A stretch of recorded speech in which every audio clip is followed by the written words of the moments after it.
کر رہے تھے اسلام ان کے دلوں میں داخل نہیں ہوا تھا، تو کچھ ایسے لوگ تھے جو مرتد ہونے لگے،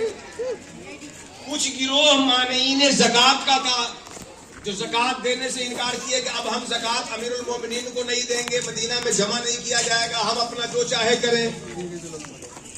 اور ایک طبقہ ایک گروہ آیا اس وقت کے لوگوں میں مسلمہ بن کذاب وغیرہ کے ماننے والوں کا، یعنی جھوٹے دعوے داروں کا اور ان کے متدین کا۔ اس وقت تین طرح کے فتنے ابھرے، مرتد ہونے والوں کا فتنہ، مانعین زکوٰۃ کا فتنہ، اور جھوٹی نبوت کے دعوے داروں کا فتنہ۔ کیونکہ لوگوں نے دیکھا کہ سرکار نے نبوت کا دعویٰ فرمایا اور آپ نے نبوت ثابت کی، لوگ آپ کے ماننے والے ہوئے۔ تو اب جو دنیا کے دل دادا لوگ تھے انہوں نے سوچا کہ ہم بھی نبوت کا اگر دعویٰ کر دیں تو ہمارے بھی اتنے فالوور ہو جائیں گے، تو سرکار کے جانے کے بعد یہ فتنہ بھی منہ کھول کر شروع کیا۔ حضرت ابو بکر صدیق نے جس جوان مردی سے اور جس ثبات و قوت سے مرتدین کا مقابلہ کیا، مانعین زکوٰۃ کا مقابلہ کیا، اور جھوٹی نبوت کے دعوے داروں کے منہ پہ تالے لگائے اور ان کے متبعین کے راستے بند کیے، اتنی جوامردی اور ہمت کے ساتھ امت کے شرازہ کو منتشر ہونے سے جو بچایا، اور جس لمحے فکریہ کی بنیاد پر آپ نے جو لائے ہیں وہ عمل اختیار کیا، وہ ہم سبھی لوگوں کے لیے یاد دہانی کے قابل ہے اور زندگی میں مشعل راہ ہے۔ اور اتنے ہی پہ بس نہیں، سرکار نے اپنی زندگی میں ایک لشکر روانہ کیا تھا، اور آپ پھر دنیا سے رخصت ہو گئے۔ کچھ لوگ کہہ رہے تھے کہ ابھی ان داخلی فتنوں سے لڑا جائے، ان سے مقابلہ کیا جائے، اس کو روک دیا جائے، مگر حضرت ابو بکر صدیق نے فرمایا کہ جس لشکر کو اللہ کے رسول نے روانہ کیا ہے، ابو بکر کی کوئی حیثیت نہیں ہے کہ رسول اللہ کے روانہ کیے ہوئے لشکر کو ابو بکر روکے۔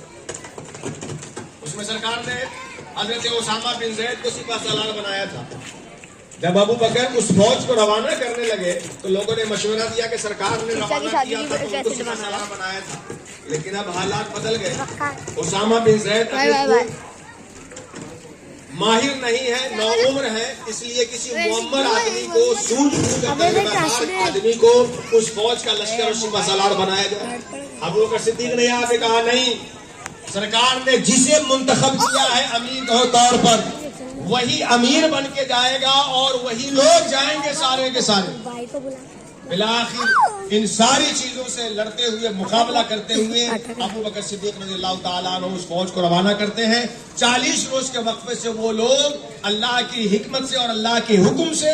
ان لوگوں کا مقابلہ کرتے ہیں جن سے لڑنے جا رہے تھے، اور انہیں شکست دے کر کے فاتح و نصرت کے ساتھ وہاں سے لوٹ کر کے آتے ہیں۔ 2 سال 6 مہینہ 3 مہینہ 4 مہینہ مختلف روایتوں کے مطابق 2.5 سال کے قریب آپ مدت خلافت آپ کی ہے، جس میں آپ نے بڑے اچھے انداز میں اور اس حال میں جب سرکار کے جانے کے بعد معاملہ زلزلہ اور زیر و زبر کا بنا تھا، آپسی اور داخلی فتنوں کا بنا تھا، حضرت ابو بکر نے امت کو سنبھالا اور ایک ڈور میں باندھ کر کے رکھا ہے۔ اس سے آپ سمجھ سکتے ہیں کہ رسول اللہ کا حق ان کی امت کی خدمت کرنا، اس کے لیے فائدہ پہنچانا، اس حق کو بھی حضرت ابو بکر صدیق نے کتنا ادا فرمایا۔ ایک مرتبہ کا واقعہ ہے کہ حضرت ابو بکر صدیق کی بیوی نے گھر میں کہا کہ حلوہ کھانے کا دل کر رہا ہے، ذرا بن جائے۔ ابو بکر صدیق نے فرمایا کہ میں تو خلیفہ بننے سے پہلے تجارت کرتا تھا، خلیفہ بننے کے بعد اس کام میں مصروف ہو گیا، تجارت بھی چھوڑ دیا، اب بیت المال سے تو ملتا ہے بھائی، ہماری آمدنی ہے، اسی میں ہمارا چلنا ہے، اب حلوے کا کہاں سے انتظام کروں؟ بات ختم ہو گئی۔ کچھ دنوں کے بعد، کئی ہفتوں کے بعد گھر میں آپ کی اہلیہ حلوہ بنائی اور آپ کے سامنے پیش کر دی۔ ابو بکر صدیق پوچھتے ہیں یہ آیا کہاں سے ہے؟ آپ کی بیوی کہتی ہے کہ بیت المال سے گھر کا جو خرچہ آتا ہے نا، ہم نے اسی میں سے ڈیلی تھوڑی سی کٹوتی کی، روزانہ تھوڑا سا کم کیا اور جمع کرنے کے بعد اس کو بیچ کر کے اس کا سامان خریدا اور حلوہ بنایا ہے،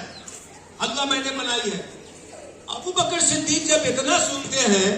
کہ جو مال آتا ہے اس میں سے تم کٹوتی کر کے اتنا جمع کر کے حلوہ بنا لی، تو وہ کہتے ہیں کہ اچھا اس کا مطلب تم جتنا کٹوتی کرتی تھی اتنا کے بغیر بھی ابو بکر کے گھر کا خرچہ چل سکتا ہے. اس دن سے آپ حکم دیتے ہیں بیت المال کے امیر کو کہ اتنا کم کر دیا جائے, کیونکہ ابو بکر کے گھر کا خرچہ اتنا کم سے بھی چل سکتا ہے, اور وہ جب رہے گا بیت المال میں تو رسول اللہ کی امت کے کام آئے گا, امت اسے فائدہ اٹھائے گا. سبحان اللہ. اللہ تو یہ ہے سرکار کے حقوق جسے خلیفہ راشد حضرت ابو بکر